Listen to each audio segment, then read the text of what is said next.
Section 5.2, this section deals with properties of rational functions. Try to get this centered there we go. So properties of rational functions. A rational function, all that is a function of the form where we have a polynomial on top, a polynomial function on top, and a polynomial function on the bottom. So P and Q are polynomial functions. Q is not the zero polynomial. We can't have Q as a zero polynomial because then it wouldn't be a rational. We could turn it into just a polynomial. And then the domain of a rational function is a set of all numbers except for those that make the denominator zero. We can't let the denominator be zero because we can't include, we can't divide by zero. So that's why we can't include the numbers that would make the denominator zero. So for example, suppose we had this one where we have to find the domain of a rational function. We can put any number that we want into this rational functions provided we do not make the bottom zero. So what we can't do, we cannot make 11 minus x equal to 0. If we solve for that, if I add x to both sides, all that's saying that can't be 0, so that means 11 cannot be x. We can choose everything else, so this domain is going to be the set of all x's such that x just can't equal 11, because if it were 11 that would make a 0 in the bottom, and that would be our domain. This one here, find the domain of this. This domain is going to be the set of all numbers except those where x plus 1 and x minus 3 are 0. So we can't include those. We can't let x plus 1 be 0, and we can't let x minus 3 be 0, which means x can't equal -1 and x can't equal 4. The domain can be all the numbers except where we get those zeros, which are where x is equal to -1 or 4, like that. This here would be our domain. This one here, again, same thing. We don't want 0 in the bottom, so we don't want x squared plus 9. That can't be 0. Well, where's that going to happen? That's where x squared can't equal -9. But that would be imaginaries, so there's no restrictions. The solution is all real numbers. There's nothing that's going to, there's no real number that's going to make a 0 in this denominator here.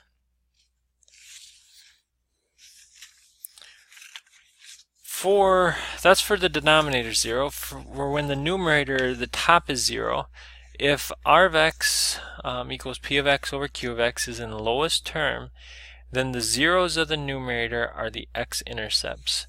And that stands to reason because wherever we can make the top of a function 0, the whole thing is going to be 0. So if we want to get out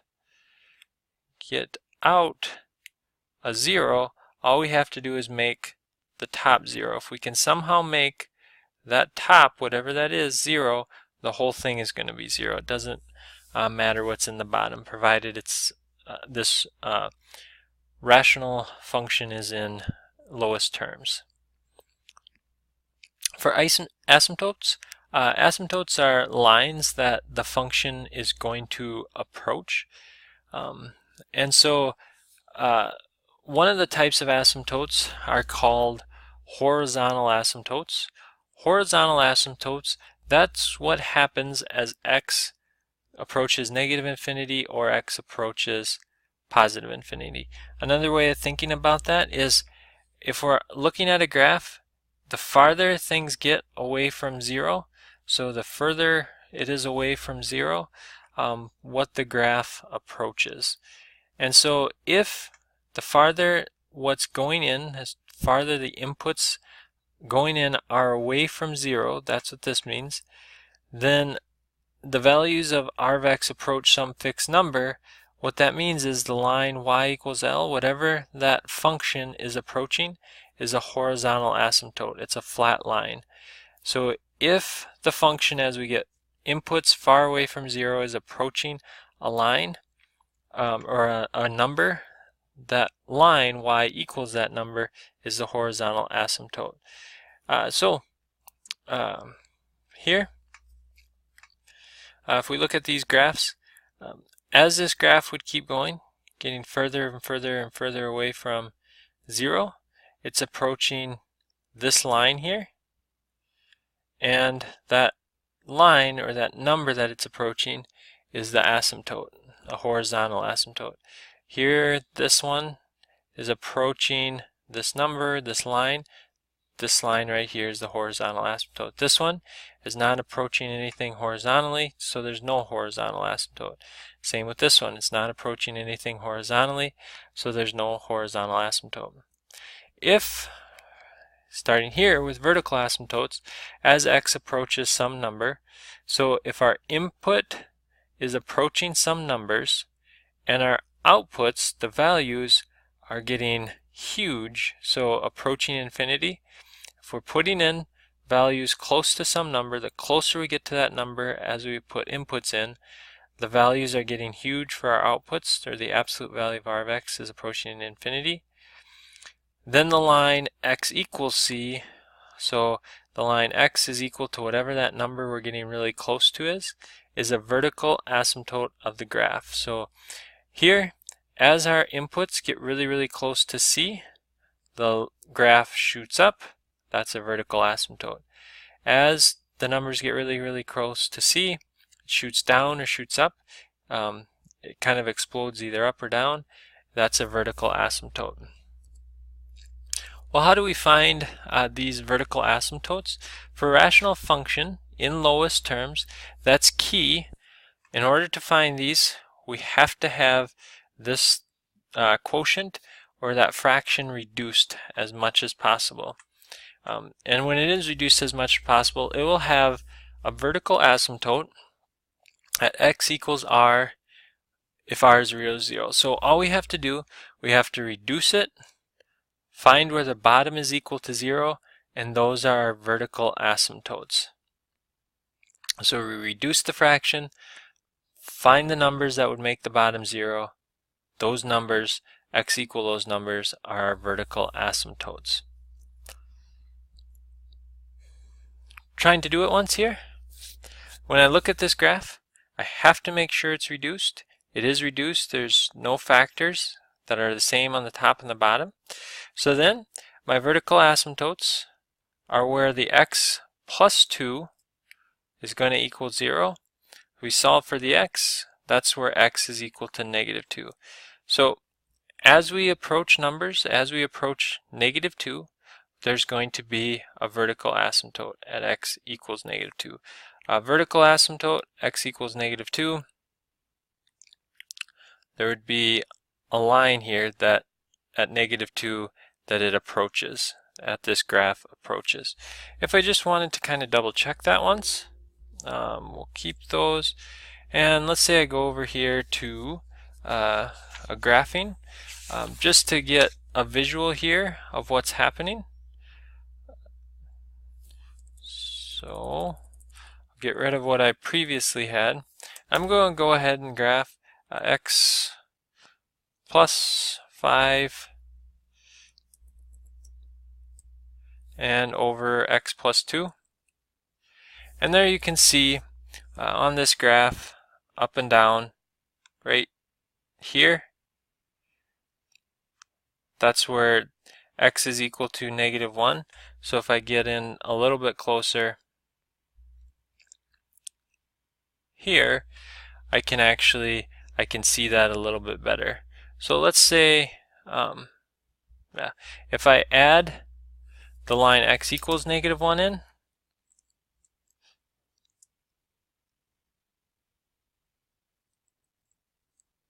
like that. Excuse me, it was x equals negative 2. So then we can see how that line here approaches, this graph approaches that line.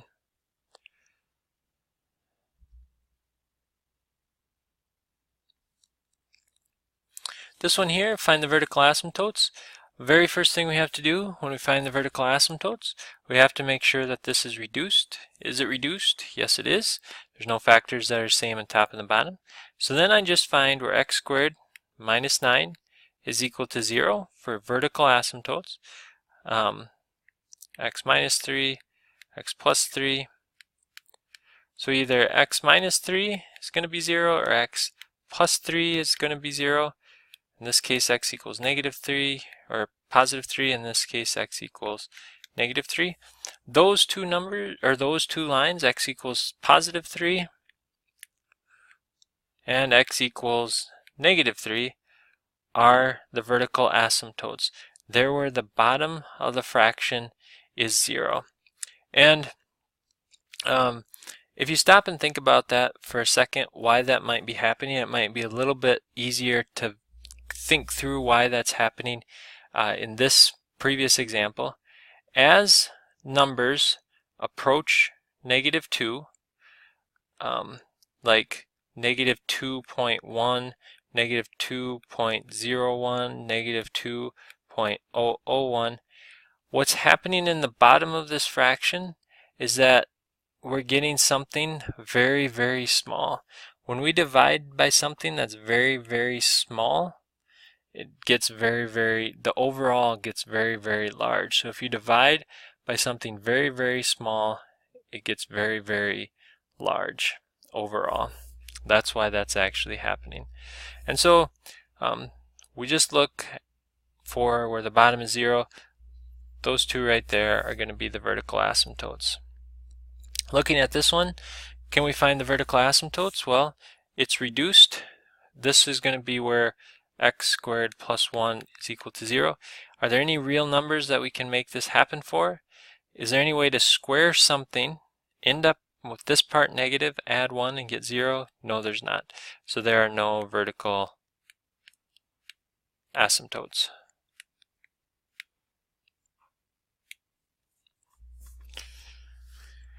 Finding horizontal or oblique asymptotes, this is a little bit trickier. There's a few more things we have to remember. So what these rules are saying, the first thing we're going to look for is if, so we have this rational expression. Specifically what we're looking at is we're looking at the first part here. So keep in mind, horizontal, this is when x's are approaching positive or negative infinity. Those x's are getting huge. When those x's get huge, the only thing that really matters are the terms in the top and the bottom with the largest power. Everything else just kind of comes along for a ride and isn't really even noticed anymore when x's get really, really large. So all we look at are the first term in the top and the bottom, and then we start looking at the powers. That's the first thing we look at. If the power of this n is less than m, meaning the top, so if the top power is less than the bottom power, then the horizontal asymptote is going to be y equals 0. It goes to 0 because as those numbers, as our inputs get huge, the bottom, which has a bigger power, is going to be growing way faster, and so the bottom's way bigger than the top, which it approaches 0. If those two powers, so if the n is equal to the m, if those two powers are the same, then what we look at is the horizontal asymptote y equals an over bm, which is the horizontal asymptote y equals just the coefficients. So these right here are the coefficients. If the top and bottom powers are the same, then we use just the coefficients. Y equals the coefficients is the horizontal asymptote. If the top is 1 bigger than the bottom is what this is saying. So if top is 1 bigger in terms of the exponent, then the degree of the numerator is 1 more, blah, blah, blah. The line y equals ax plus b is an oblique asymptote, which is a quotient found using long division. So if the top is 1 bigger than the bottom, then we would use long division to find what the quotient is, and that's our oblique asymptote, which is some sort of slanted line. If the top is 2 greater than the bottom in terms of the exponent, then there are no horizontal or oblique asymptotes. The end behavior is just a power function. So there are no horizontal or oblique asymptotes. Probably the toughest one to find is this oblique asymptote one, because that's where we would have to use long division, and that might be a little bit rusty. So looking at this one, find the horizontal or oblique asymptote if one exists. Here, when I look at this, I'm looking specifically at the first terms in the top and the bottom because those have the largest exponent. The 5 is 2 greater than the 3, so the bottom exponent is larger than the top exponent. The asymptote is going to be y. The horizontal asymptote is y equals 0. On this one here, this one, the top right here is 1 bigger than the bottom. When the top is 1 bigger than the bottom, this one is going to be it's going to be an oblique asymptote. The oblique asymptote is going to come from what they say is the quotient using long division. Well, how does that long division work again?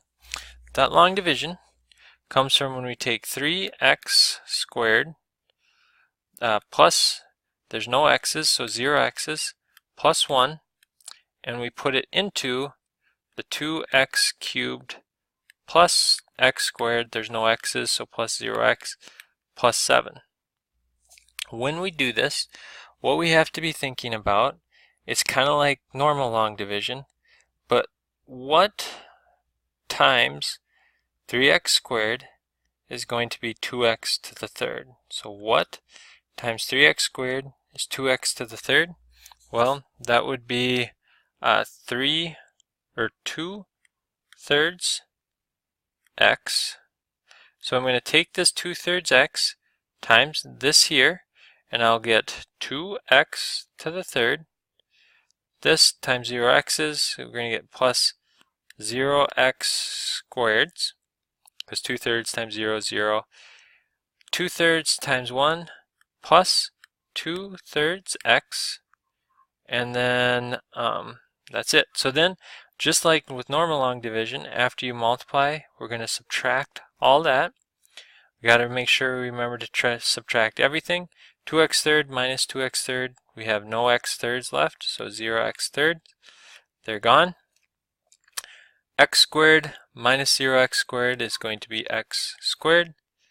0 plus 2/3 x is going to be, or 0 minus positive 2/3 x minus 2/3 x, and then 7 minus nothing is plus 7. Then here, now I look, what times 3x squared is x squared? Well, that's 1/3, so plus 1/3. 1/3 times 3x squared is x squared. 1/3 times 0x squared is, or times 0x is plus 0x. 1/3 times 1 is plus 1/3. Subtract again. I'm going to get negative 2/3 x, and then 7 minus 1/3 is plus 6 2/3, like that.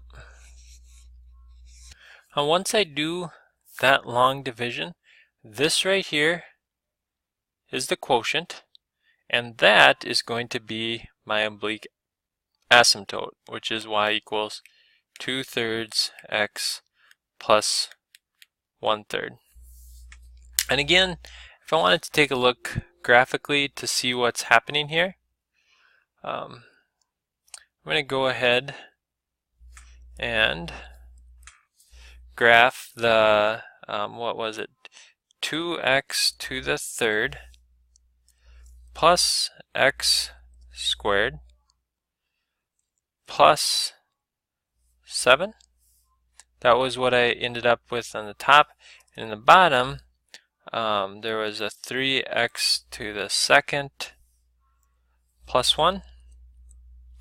So the red line, what I have there is that was our function, our original rational function. And then the line y equals 2/3 x plus 1/3. That's the oblique asymptote we've just found. So it does work out. Graphically, this is what it looks like, what's actually happening.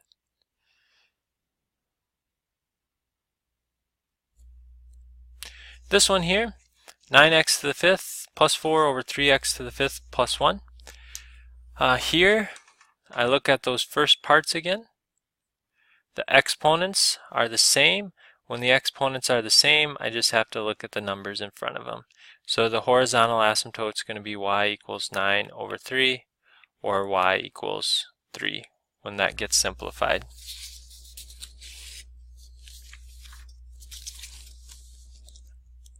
How about this one? Is there going to be a horizontal asymptote? I look at the first parts. The top exponent is more than 1 bigger, so it's 2 or more bigger, so there are going to be no horizontal asymptotes.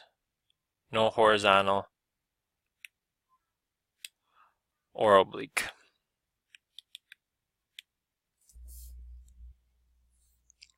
If we look at a graph like this, can we find a domain?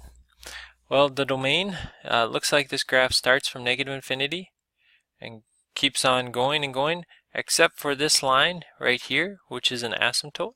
So the domain, we can use any x, so a set of all x's, such that x just can't equal -1. The range is from low to high. If I could zoom out on this graph, it looks like this graph, as x gets farther and farther away, as our inputs get farther and farther away, looks like it's approaching 0. So our range starts from 0 and goes up to infinity. The graph just gets higher and higher and higher. Intercepts, it's only approaching 0, so there's no x-intercepts for a y-intercept. It has y equal to 2. So there, right there, we have a y-intercept. No x-intercepts. Horizontal asymptotes, well, sure, it's right there. That's what that graph is approaching horizontally, which is y equals 0. All the y values along that line are 0. Vertical asymptotes, it's approaching this line, which is all the x values are -1, so the vertical asymptote is x equals -1. Oblique, there's no slanted lines it's approaching, so there are none. Taking a look again at another graph here. For a domain, is there anything that it looks like it's approaching? Well, where it jumps, yes it does. We're only approaching x equals 0, not actually ever crossing it. So that must mean x equals 0 causes problems. So the domain, we can put any x in such that x just can't equal 0. Range, low to high, it just keeps going from low to high, so our range is -infinity up to infinity. Intercepts, we have some x-intercepts where x is equal to -1, this one right here, and x is equal to +1 right here. Those are x-intercepts. Y-intercepts, it's never actually crossing the y-axis, so y-intercepts, there are none. Horizontal asymptotes, are there any flat lines that this thing is approaching? No, there are not. Vertical, any straight up and down? Yes, right here, which is x equals 0. All the x values along that line are 0. And then oblique, we have this one right here. That oblique asymptote, looks like it's a slanted line. Here up to there, we'd be going up 2 over 1, so it's going to have a slope of 2 over 1, rise over run, 2 over 1, or a slope of 2. If I try to figure out the y equals equation, I use my point slope form. Y minus 2 is equal to 2, the slope, times x minus 1. I'm using this point right here, so you get y minus 2 equals 2x minus 2. Add 2 to both sides. We're going to get y equals 2x. That would be my oblique asymptote. I think that should cover it for this section. Good luck. Accepted the challenge.